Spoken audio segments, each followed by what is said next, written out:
Hello all. పాలకూరతో ఈరోజు నేను చెప్పే ఈ రెసిపీ చాలా అద్భుతంగా ఉంటుందండి. పక్కాగా ట్రై చేసి చూడండి. ఒక కడాయిలో ఆయిల్ వేసుకోండి. ఆయిల్‌లో పోపు దినుసులు వేసుకొని, ఇంకా పచ్చిమిర్చి కారానికి సరిపడా వేసుకొని వేయించుకోండి. అవి బాగా వేగిన తర్వాత ఒక మిక్సీ జార్‌లోకి ట్రాన్స్‌ఫర్ చేసుకోండి. నెక్స్ట్ అదే కడాయిలో ఒక మీడియం సైజ్ ఆనియన్ తీసుకొని ఫ్రై చేసి పెట్టుకోండి.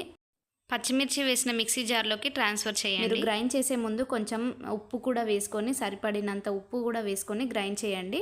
ఇది పేస్ట్ మాత్రం పక్కకు పెట్టేసేయండి. నెక్స్ట్ అదే కడాయిలో సరిపడినంత ఆయిల్ వేసుకొని, అందులో పోపు దినుసులు వేసుకోండి. వెల్లుల్లి, కరివేపాకు కూడా అందులోనే వేసి బాగా వేయించుకోండి.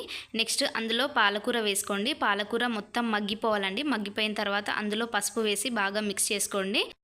పాలకూర బాగా మగ్గిన తర్వాత మనం ముందుగా గ్రైండ్ చేసి పెట్టుకున్న పేస్ట్ అందులో వేసి ఒక 10 మినిట్స్ ఉడికించండి. అంతే అండి, మన పాలకూర ఉల్లిపాయ కారం రెడీ అయిపోయింది. రెసిపీ నచ్చితే please like, share and subscribe to our channel. Bye.